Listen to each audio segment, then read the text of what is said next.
So let's jump into our Oh, Kah Hoe conversation is today. also on then. Yep. Or Yeah. at least like. Oh, wonderful. Hi. So, I mean, we have so much to cover today. We have three pieces, and my goal for today is to make sure that I keep things under 1 hour because the last two episodes kind of went a little bit upsized. So I think I'm okay with that. I don't have to wake up to a small boy. but maybe our audience do. So so let's just jump directly into it. I'm very, very happy and welcome to my 9th guest, actually my 10th guest, if you count 2 guests in the previous episode, Christoph Wichert. Yay! Thank you. Thanks for having me. Yeah, and I mean, it's a great pleasure to do this unboxing new music series, and especially having someone like Christoph. Just a little bit of introduction about Christoph from my end. We worked together for the past year and a half in YST as coaches of Opus Novus, and I've always been floored by the amount of knowledge that Christoph have. Every time we talked, I'm just so blown away by the how much he knows. Sometimes we might disagree. For example, like our views on Brahms' Fourth Symphony, which we will not go into detail here. But I mean, it's always with such great respect that I'm so grateful to have you as a colleague. And you're no stranger. Happy to work with you too. Yeah, and you're definitely no stranger to the contemporary music scene in Singapore. From your teaching and also forming sets, which is the Southeastern Ensemble for Today and Tomorrow's Sound. So today's episode, we will be unboxing 2 very different pieces for bassoon and electronic, as well as the woodwind quintet. And just to get started, what was your first experiences in new music during your time? And was there kind of a significant artistic event that kind of became a turning point for you to be bitten by the bug, so to speak? Yeah. As you already introduced me, everybody can figure that I'm quite a nerd. We all are. And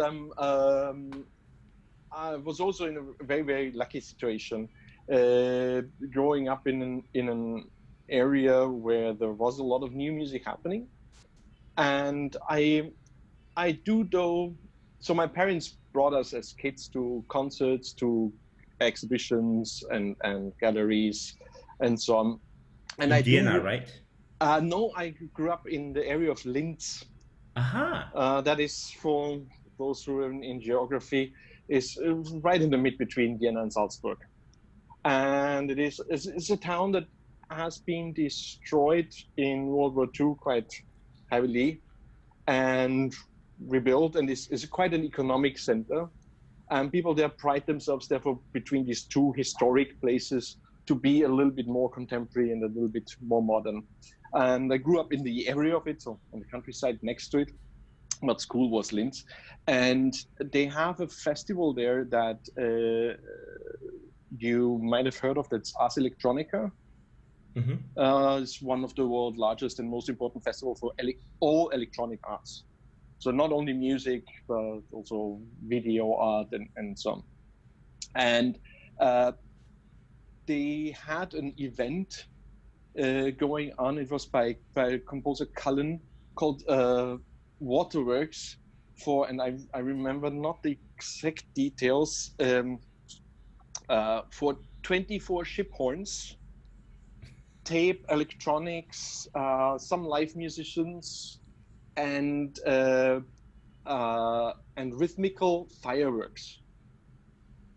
So there was in Linz, there's this huge park along the River Danube, mm-hmm. and was in this park, and I think we heard in the news or in the radio or in the newspaper about it. I don't really remember, and we thought, all right, let's go. And there was contemporary music via ship horns and fireworks that really went on, so that it was basically the rhythm section, the percussion. Wow. If you want to say so. Absolutely crazy event.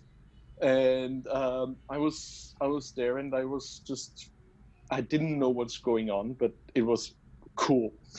It was just cool. But It's so funny because many times when we talk about contemporary music and education, people always tend to try to simplify it for kids, but actually it's the other way because there is no preconception about anything that overwhelms them is great, and sometimes we try to dumb things down, which is actually kind of you know that I'm very much against dumbing things down for right. people, because what's that for? I think people have a right to be curious and have a right to be able to explore for themselves. So Absolutely. it's I think accessible and dumbing down are two different things. Hmm. Making it And how accessible. So, and but how about please. yeah. So, but No. what I just wanted to say then, and from then onwards, I actually asked my mom today when that was, and we could figure it out in my online. I was 13 then, Hmm. and from the next year onwards, I asked my parents to give me a general pass for this Ars Electronica festival, and I had it for the rest of my school life before I left for studying in Vienna. And I asked, why did they give that to me, right? My mom said, oh, I was apparently quite persistent. So that I was always curious, and that, as you said, um, and this was cool. And there's also a streak in me, and that was we discussed leading back to the Brahms Four that you just said before. If I don't like something, I find it equally interesting. I'm very intrigued to figure out why I don't like something, and it's not that I don't like Brahms Four. but what it is, if something is, I feel something is wrong or something is not there where it is, I'm always intrigued to figure out what is it actually, what disturbs me. And so also with contemporary music, if I don't like a piece, it's actually for me then a reason to look at it closer. That's fabulous. And there was always, and with composition I also said I've been quite lucky. I've had with my primary music teachers always people around me who would also compose. Hmm. So my first bassoon teacher was a composer of very conventional music, but the idea of that live music is created now was therefore something that was for me there from small. Fabulous. And how Yeah. about for you performing new music on the bassoon? Like when did that happen? I guess probably in university or even before that. Oh, even before that. So Hmm. I must have. First of all, I thought for a while that I would become a composer myself. Um Needed to focus. It was hard enough to convince my father for studying music, so I needed to focus on being able to earn money somehow, and so focus on performing and learning how to teach more than on composing. The But I've met through music school, I guess, also a dear friend, Gerald Resch, who is a great composer now and very much performed composer. And yeah, we performed each other's first sketches and tried and played for each other. And then in university, we had, of course, contemporary music. And we were very lucky to have Peter Koischnik as the head of the contemporary music education. It was run actually in a way a bit similar to what we are doing. And very, very lucky to have this person with this big knowledge who was running his own contemporary music ensemble and still is. And yeah, so memorable things, if you want to say so. So it was always there. Just as I said, I always knew composers and created music and we played pieces. Memorable things of playing, like what really sticks out is working with Jörg, of course, playing his Atlantis. Uh-huh, okay.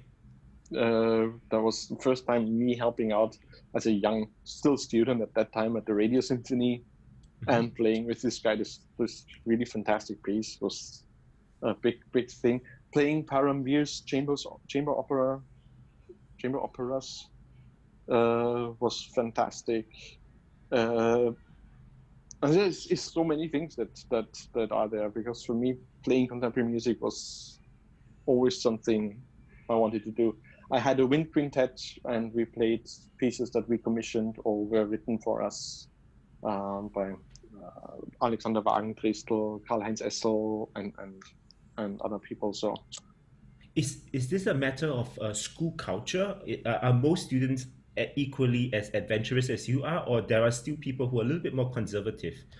there are people who say, well, what do I need this for? If I want to win an audition, I need to play a Mozart concerto and my excerpts. And I do get their point. Yeah, it is. I absolutely get their point. Yeah, for me, it was never really an option, because, as I said, I'm too curious a person. I would get bored or feel limited. That's not why I became a musician. Although you have to focus on that. Of course, yes. No, we're not taking that away. You have to play your Mozarts and excerpts well. And I know that, I mean, you're very, very passionate in teaching. As we mentioned, having you on the Opus Novus team is fantastic. But outside of coaching musicians, do you also work with the students, for example, the composition students, now in YST? Currently, now not. And everybody who's ever listening this, if you have any questions and if you wanna ask something about the Solo performance, just ask. Right? Or about please. Christoph's life in general. I'm holding him captive tonight.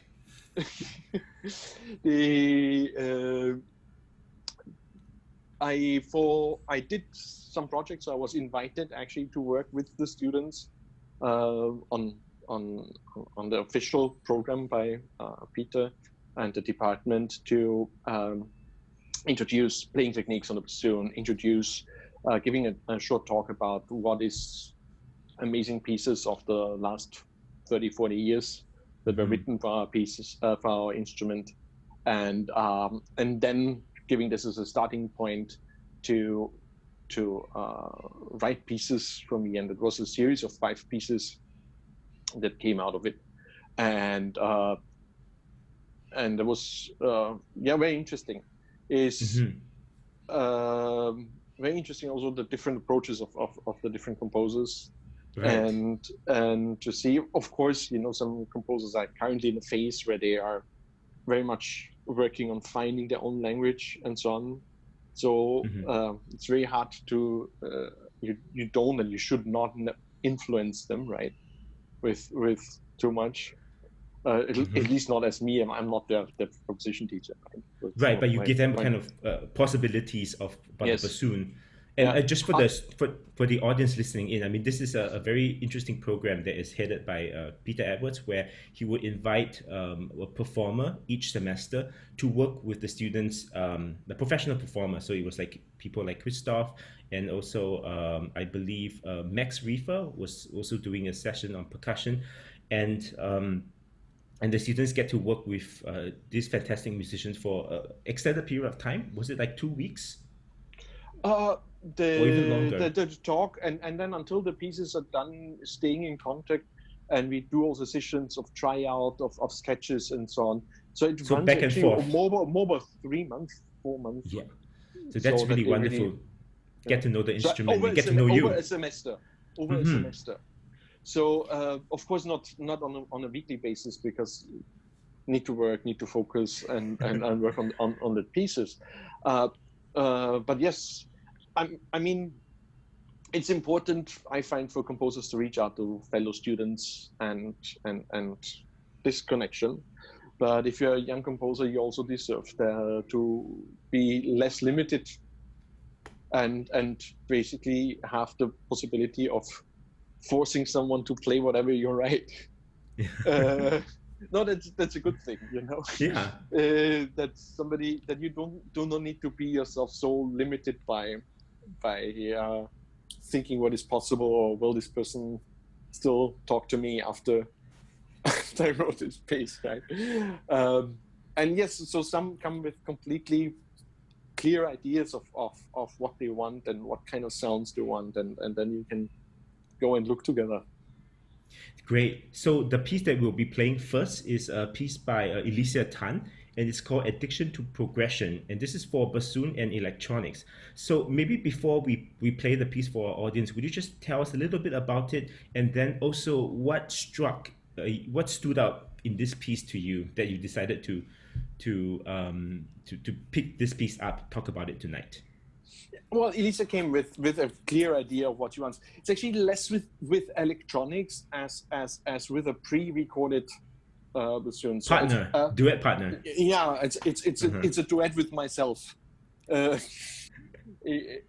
a way. And the sound of the recording though is slightly altered. Oh yeah, there is. So the top part is the one that has to be played live, and the bottom one is pre-recorded. The sound is slightly altered to sound a little bit more introvert, more distant, and also to be able to be shifted dynamically.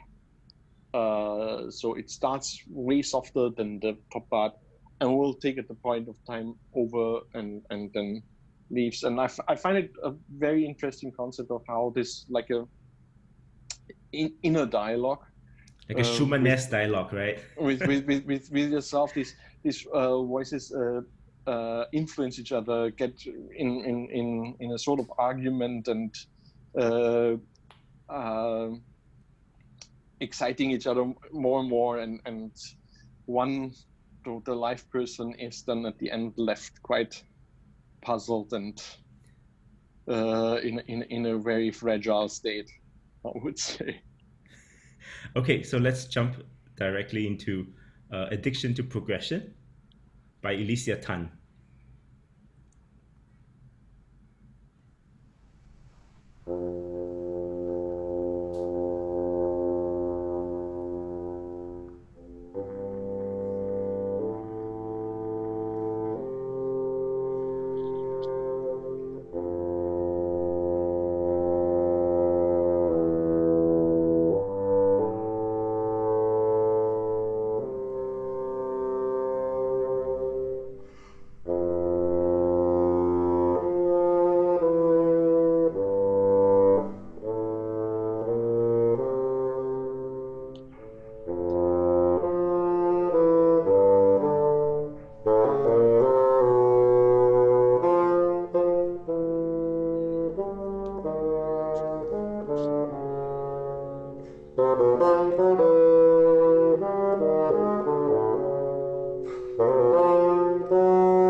Beautiful. Just know that the ending that is not the last multiphonic is not the one that's written. Yes. And now we decided, if we remember correctly, really on the day of the concert, she wanted to have a less stable sound that is more wavering and more indecisive at the end. The ending really reminds me of the slow movement from Symphonie Fantastique, where the English horn plays off stage and there's no reply anymore. Oh, sorry, the other way around. With the off stage, you're calling up for somebody and the person has already left. And yeah, that's really beautiful. I just wanted to introduce the composer a little bit. Her name is Ilysia Tan, and I think she's a third-year student now. Hi, if you're watching. Yeah, hi, at YST, and I've seen her perform also with her. She has a trio with Mervyn Wong and also Joel and Noah Dix. And I mean, she's very, very talented composer. Absolutely, and yes. She actually wrote a second piece of Addiction to Perfection in this series, a string trio. And this piece is selected for the Young Composers competition at ACL. Oh, wonderful. Yeah, in New Zealand, which unfortunately couldn't happen because of the this entire situation. Great. I wanted to.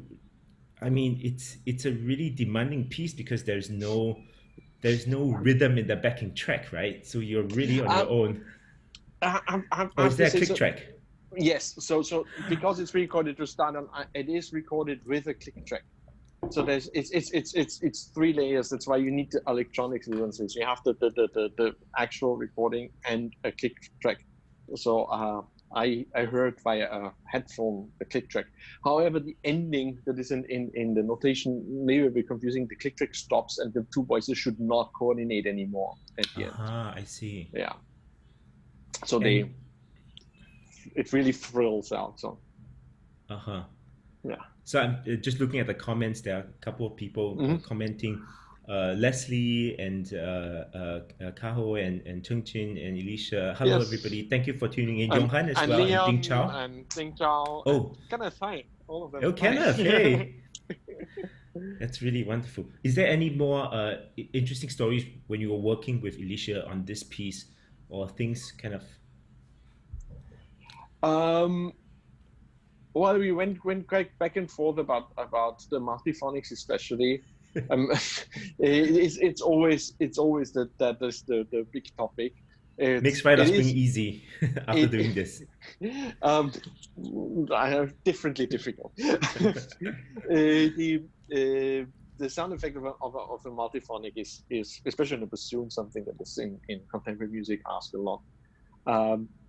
She used the ones basically where you have a normal pitch, and by lowering lip and air pressure slightly, so it falls down basically the octave of a wind player or whatever the lower harmonic is.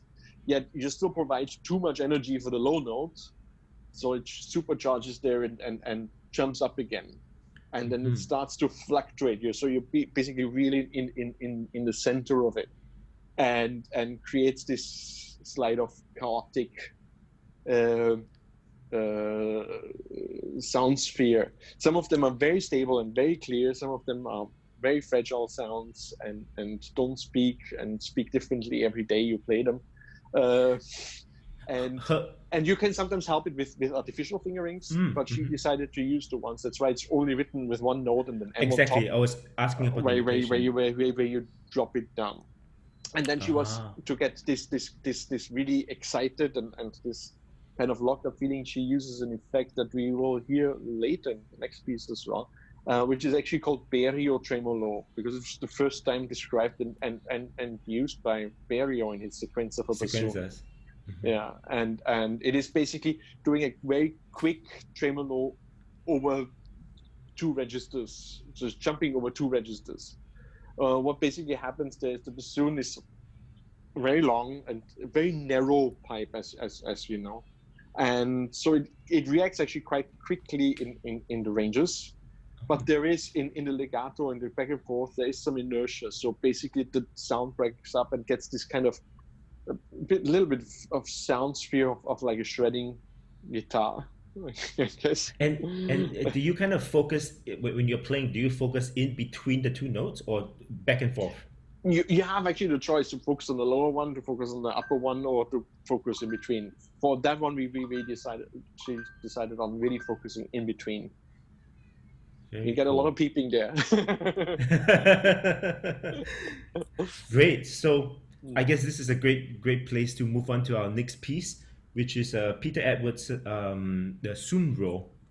Mm-hmm. And would you like to tell us a little bit about the piece, and especially kind of the differences between the use of electronics between addiction to progression and Ssoonro?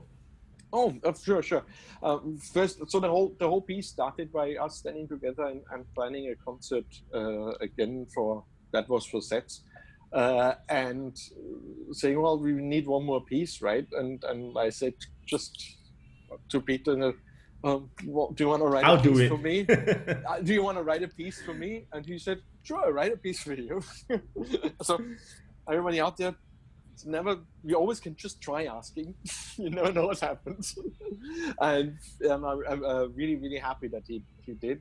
It's a great piece, I think. Mm-hmm. So there the electronics play a way more major role. I think we discussed before that Ilysia is actually open to let the addiction also be played by two bassoons, and not only with a pre-recorded sound. So although there is some alteration to the recorded bassoon dynamically and sound color, it's not necessary from what she's told me. She's listening in, so she can keep me more confident. Defend herself. But, yes.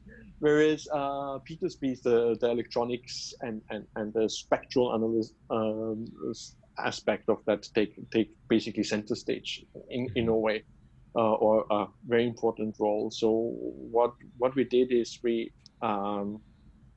he asked me to produce some sounds and multiphonics, and we selected a couple, and via granular synthesis, saying sometimes in English, he developed this sound sphere, and that is partially pre-recorded, partially altered on this, but also the bassoon sound gets altered on the spot with different reverbs and the electronics in a way sometimes do you control that, or is there a sound engineer for that?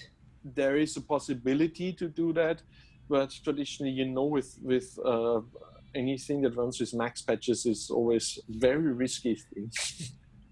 And so if you have somebody there, in that case of the performance was of course Peter himself, who can do that for you. It really, really helps a lot to not do it alone. He set it up though that it's doable alone, yes, but then you need a pedal. Pedals to yes control. So you have marks in there to control it, and so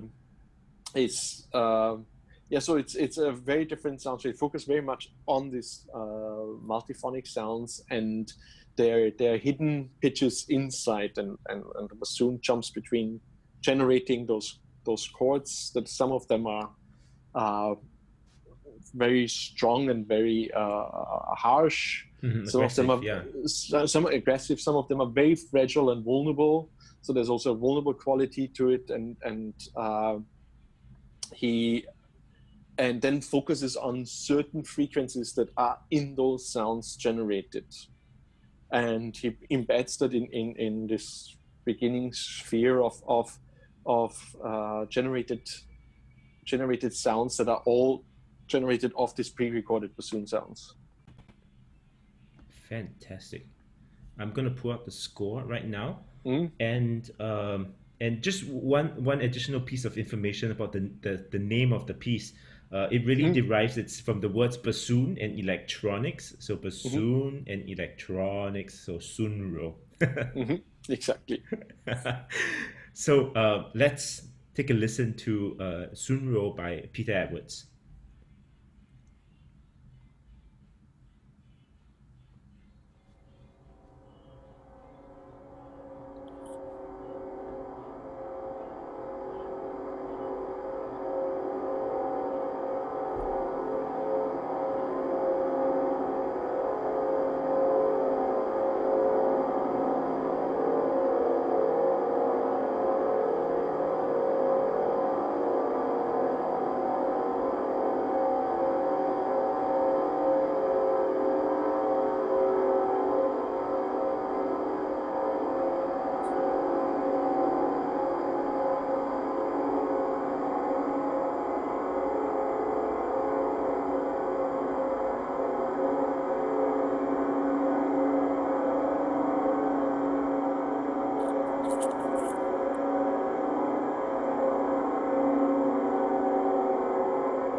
It's a very intense piece. Actually, hearing it again, I'll just not play this piece again. It's I don't know what kind of feeling does that send over. What fascinates me most about the piece is that you're constructing a sound world entirely from your own sound and from different aspects of sound. I mean, it's almost like cubism in some ways, where it's you, but just so many different perspectives that you don't recognize it anymore, but it's you, and that's kind of crazy. Yeah, and it covers so many aspects of that sound as we described before. There's some moments where it's like really aggressive and harsh and earthy, and then moments that are vulnerable, and some others that are completely eerie sounds. So I was wondering, was there any discussion when you were working with Peter on this piece about kind of the characters that he wants each section to be, or is it just kind of your feeling, or how the sound is constructed, and that informs you about the certain affects? Both. Well, there was like, for example, there we have the barrier tremolos at the end, right? Yeah. And where we discussed where shall the focus be, and there's a moment where it's on the upper note, and there's a moment where it's on the lower, and then it's in between, and so on. And the funny thing is, there you get yourself to practice that, and you get the idea that these pitches are actually in the chords before, so that you highlight certain pitches that they stay, right? But you practice it without the electronics, and then you first time try it with the electronics. That some of them are actually like run like a backup track, so as just started, but are then sounds that are coming from what we recorded much earlier, and then still you do it without the live reverb effect, right? So, and it comes then only together once you basically have everything set up and everything done, and so that the piece evolves a lot while you're working on it. And there's also live kind of manipulation. Correct. Yes.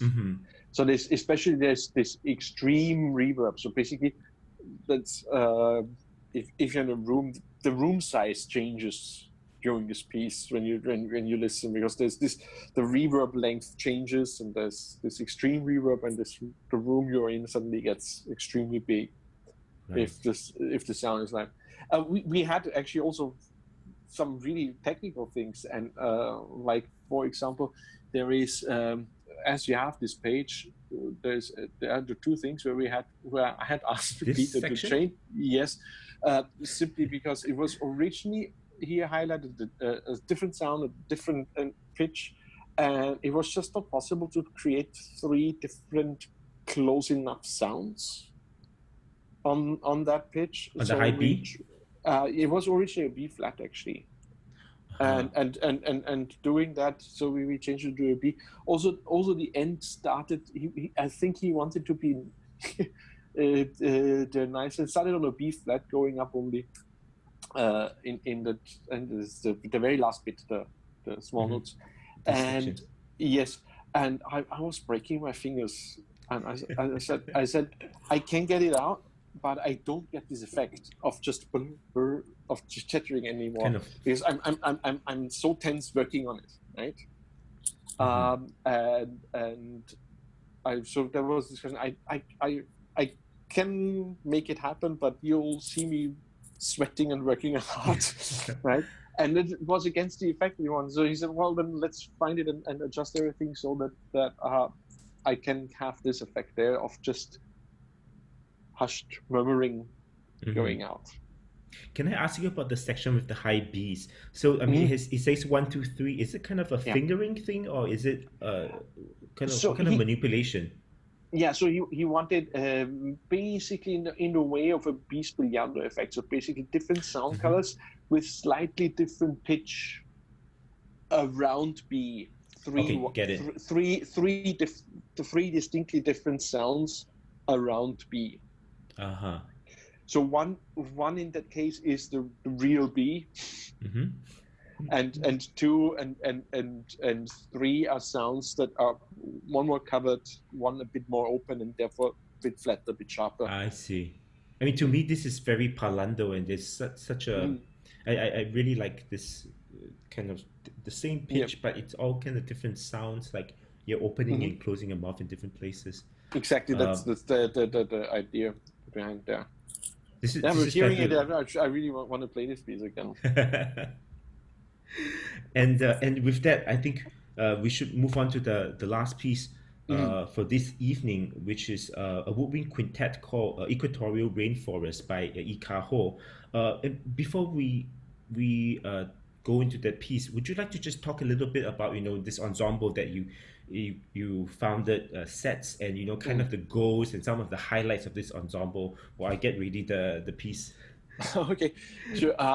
So Rolf Rodriguez, who you all know, I guess, and me started this ensemble in the idea of that there is, for composers in Singapore, just not enough professional ensembles that play their music and basically advocate their music, and in a meaning of also for Southeast Asia, and knowing that for a composer it's also hard to get the musicians together to play their pieces and to find the right musicians and so on, and find the musicians who are really willing to play that. And that was basically the idea where I started it, to have an ensemble of professional musicians who we were trying without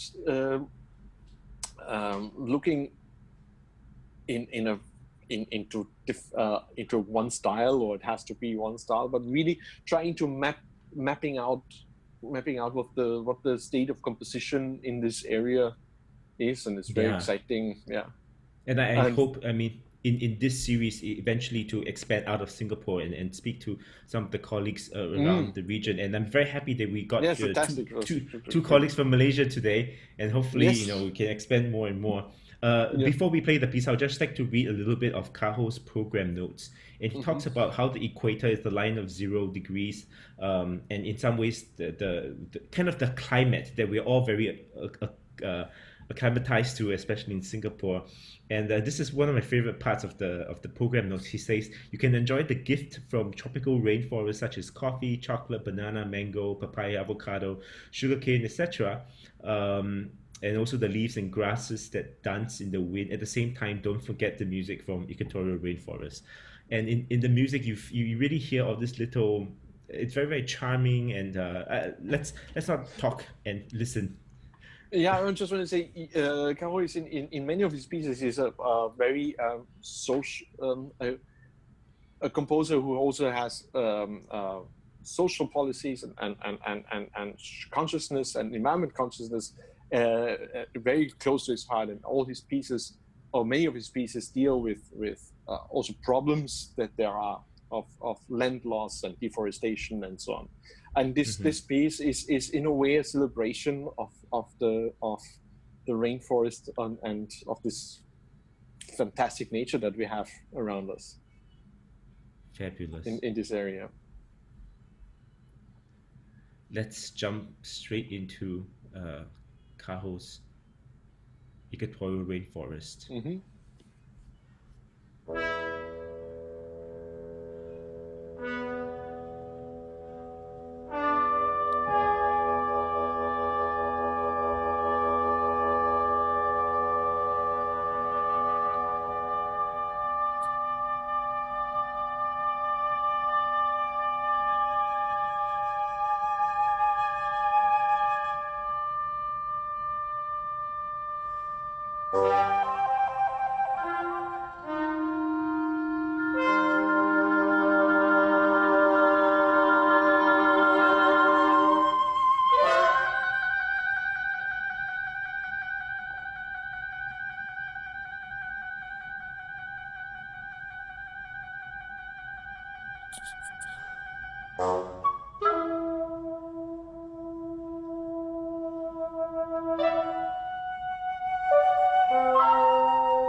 It's 11 o'clock.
Yes, live performance. So good, yeah. And live broadcast too, you know. Yeah. I mean, the ending is treacherous. Yes. But his music has so much freshness. It smells a little bit like Stravinsky, and there's the wittiness and the fun, Well, the picturesque. yeah, absolutely. I think Yii Kah Hoe is a very very unique voice, and with every new piece that comes out, I'm following that already for a while. He gets closer and stronger in his pieces. He's coming from traditional Chinese music, Mm-hmm. uh, and so he brings a local flavor to it, and a different sense of pacing in his pieces as well. That is, and I find that, yeah. So there's this joyfulness and humor, and Yeah. it's very nice piece, I find. Would And I you like miss to? playing with these guys actually. I Yeah. just heard them. I miss this is Colin, Joost, Alan, and Roberto playing with me. Mm-hmm. Yeah, I was going to ask you about the personnel. Yeah, yeah. No, this is yeah. It's how do you find out about this piece? Because Um, yeah, I we said we did sometimes open call for scores. But also there are, of course, composers, and I'm interested in what's going on in the area. So I check the composers out. I ask them, what do you have, what we could play, and Yii Kah Hoe has this piece also on his website, mhm. and I said, can we have a look? Can we see it? And I think it's a piece worth being heard. Absolutely. I mean, Yeah. that's one reason why I'm doing this series too. I mean, in a way, it's to really bring these pieces out to people who are listening in, and you can check these pieces out. And it really is trying to find out. There's so much gems in It's this fantastic. region. I'm happy that you're doing that. Yes. Great. But there's a, especially if you extend outside Singapore, not only in Singapore, there's a lot of voices going on. So it's just, In Indonesia and in Manila, I mean, it's Yeah. such an incredible. Thailand, of course. It's really exciting. Yeah. And also in Singapore, especially, I think in the 10 years that I'm here, sorry, it's already 12 years. So much has evolved and developed, and so much more is going on, I guess, since when I before moved here. So there's way more people also interested in playing contemporary music. There's more going on. There's more composers, and I find it's a very exciting time for new music in Singapore, actually. Absolutely. I just wanted to address a question from Leon. He asked a really great question, and it's pretty much $1 million question. He says, "Can I ask, in your position as conductor and also a performer and advocate, what advice can you give me, a marketer, to help promote contemporary music, like in terms of, say, creating awareness, interest, and of course getting people to attend?" Christoph, would you like to? No, you go first. That's a tough question, and It is. And I mean, again, I keep going back to, this is why one reason why that really motivates me to start this series of interviews, because I think partially it's about exposure. We don't know what we don't know, and it's human nature to not want to venture out to something that is foreign to us. And I mean, Christoph, you have a fantastic attitude about music that you don't like, which makes you more curious to find out why you don't like it. But I mean, I'm lazy. When I don't like something, I will just put it aside and maybe come back again another day. But I think it's just this exposure and just getting people to. People might be. You might be surprised that people would be enthusiastic to sounds that they never heard before. I think I talked about this. Sorry. Yeah. No, I wanted to add something. I hear just the sounds in your background. Yes, I think my alarm clock's going off. we have to wrap up soon. No. I remember we've played a concert with Christian Wolff text compositions, so free improvisation pieces, and in front of a couple of secondary school kids from different schools. And it was like a 45-minute performance of really hard to get understandable free improvisation sounds with stones and exploring and so on. And they were fascinated. I think it is exposure in a way that is there, but there's also, so there is definitely more audience out there, I think. Yet though I see something dangerous now. It is also what got me into it was, as I said, this curiosity for the not so beaten path, so that it is maybe not so clear and out and open, is also something that attracts people. And that leads back to how we started. As I said, dumbing down is accessibility is not dumbing down. So by making it too mass market, if you want to say so, you will shy a lot of people who are interested in this kind of music actually away, because they will call the bluff, if you want to say so.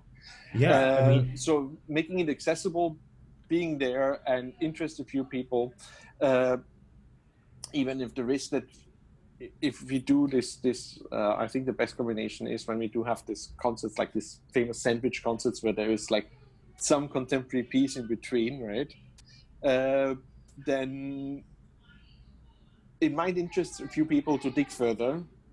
And then you need to have the concerts where they are focused on this kind of music and this series. I absolutely agree with you. Emily has a great point about how we should capitalize on the fact that the composer is alive and actually there, approachable, and you can just speak to the composer.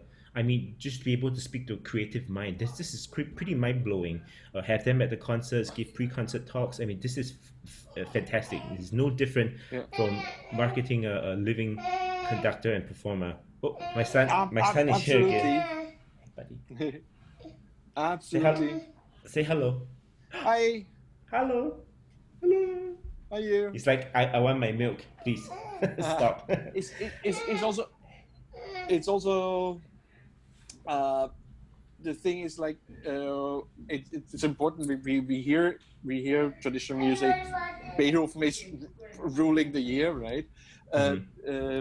Which is of course interesting to hear, and it is creations by some of the greatest minds that humanity had, right? That we can hear. And but we're also living now, and great minds are around, and Absolutely. and especially in an area like Singapore, we are creating our cultural heritage, and you can be part of that process. And that is in a way niche, that is in a way unique, but it's exciting. So that there is an excitement in there that you actually can become in the dialogue with talking to musicians and composers, be the one who is part in the creation process of the heritage of our time and our area. Absolutely.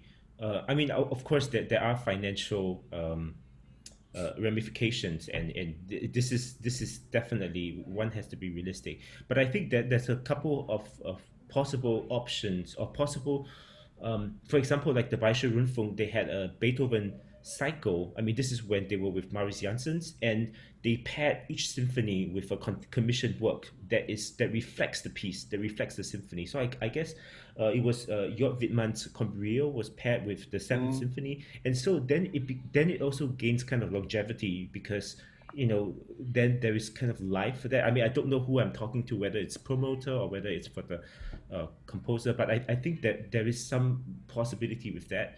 My personal experience, I really enjoyed the concert we did last year at the Esplanade Annex, and that was kind of it was an accessible program. It was basically all Steve Reich, and I was very curious to have this atmosphere where people walk in and people feel relaxed, and they don't feel like they are confronted with music that might scare them, but music that they enjoy and they jive to. So that's another approach. And I guess the fun thing with programming for Opus Novus is that I'm always trying out what might attract the audience. So I know this formula could work, so I'm thinking of some other possibilities along these lines, but maybe something that's completely opposite will be interesting as well. I mean, like I say, this is the $1 million question. It is, and so many things have been tried around the world, and you can try, but ultimately you have to find something that works for your audience here and the people here, and right.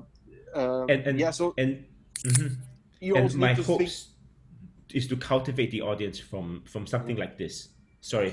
It's fine. You also need to rethink whether the classic concert hall is for certain pieces the right venue.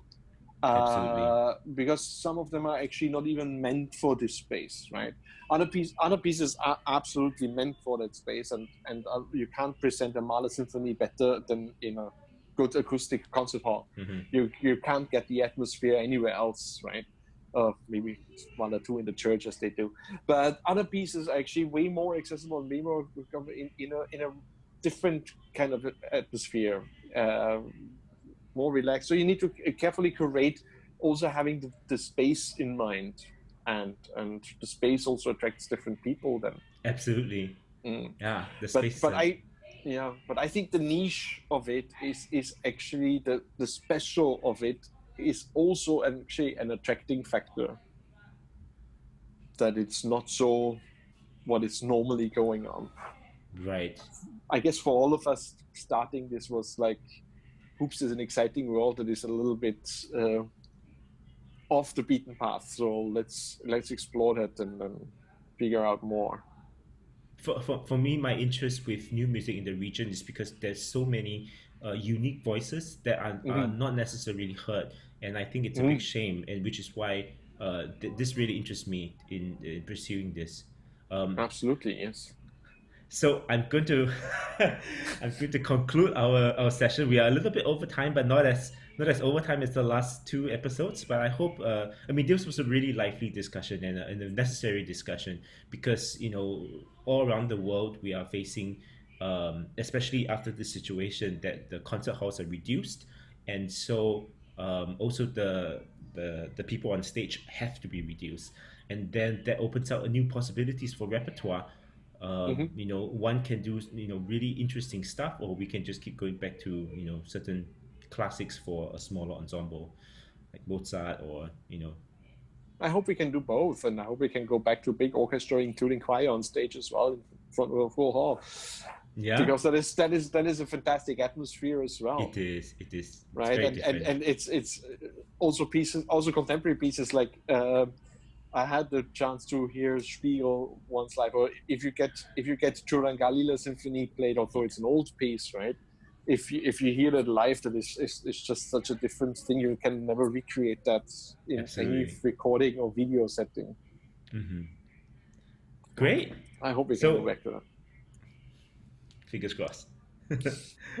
Great. Thank you so much for being here tonight, Christoph. Thank you so much. And It thank was you for nice. our audience for a very lively chat, especially at the end. I mean, these are great questions.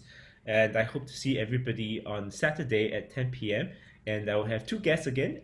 We have Fontaine Liang, which is harpist with the Singapore Chinese Orchestra, as well as Christoven, which is an incredible, violist and artist. And I'm sure we'll have a lot of fun. Thank you all, Wonderful. and see you all. Bye. Bye. Good night.